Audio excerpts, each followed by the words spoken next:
النهاردة أنا جاية أتكلم معاكم في موضوع مهم جدا، بس في نفس الوقت ممتع جدا، لأني جاية أتكلم معاكم عن الألوان. جاية أتكلم عن الألوان وتأثيرها علينا في حياتنا. مش بس اللون اللي احنا بنحبه واللون اللي احنا دايما نلاقيه مليان في دولابنا، أو لما ننزل نشتري عربية دايما نختار نفس اللون. لأ، أنا هتكلم النهاردة عن الألوان وتأثيرها على جسمنا وعلى صحتنا.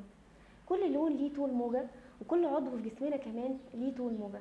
لو نعرف ان احنا محتاجين 7 الوان كل يوم على مدار ال24 ساعة، وان بس لو تعاملنا مع الالوان دي بتوازن ممكن يعني نبعد عن امراض كتير ممكن تحصل لنا.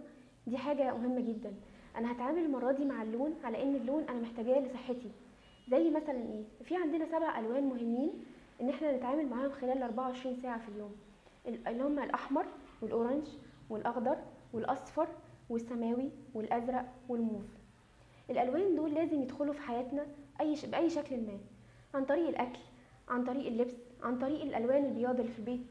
بس كمان المهم نعرف ازاي نحط كل لون في مكانه. يعني مثلا لو اتكلمنا عن الاحمر، انا النهارده هكلمكم عن 3 الوان، وبعد كده ناخد لون لون في الحلقات التانية. لو مثلا بدأنا النهارده باللون الاحمر، هتلاقي مثلا المطاعم الفاست فود ليه دايما تحط لون احمر؟ يا تلاقيه في بره في اللوجو بتاعها، يا تلاقيه في المفارش، يا تلاقيه في الورد الاحمر. لان اللون الاحمر بيدي احساس بكرم الضيافه، بس الاهم كمان انه لون النشاط والحيويه والطاقه، فيخليك تاكل وتقوم على طول. فدي حركه المطاعم اغلبها بتعملها الفاست فود عشان الناس ما تقعدش كتير عندها. على العكس تماما، لو هم استخدموا اللون الازرق الناس هتقعد وتسترخي وتاخد وقت طويل، وده طبعا هيأثر عليهم ماديا. شفت قد ايه الالوان ممكن تأثر على الواحد؟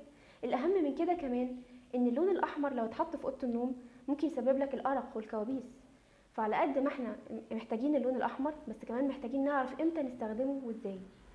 كمان اللون الاورنج، انت عارف ان انت لو عملت طبق، لو عندك طفل ما بياكلش كويس وحطيت اكله في طبق الاورنج، الطبق ده ممكن يفتح شهيته ويخليه ياكل كويس.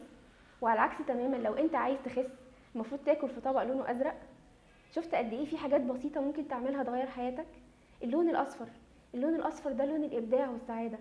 اللون الاصفر ده لو انت حطيت اوضه المكتب بتاعتك، لو انت بتكتب، لو انت كاتب، او لو فيك اي اعمال مكتبيه بتعملها، لو خليت الاوضه بتاعتك لونها اصفر هيزيد جدا من الابداع في كتابتك، وهيخليك كمان تركز اكتر، دايما هيعلي احساس السعاده عندك. ايه رايكم في الالوان؟ عرفت ان الالوان ليها تاثيرات مختلفه غير اللي انا بحبه. انا اتبسطت جدا معاكم، روداء محمد.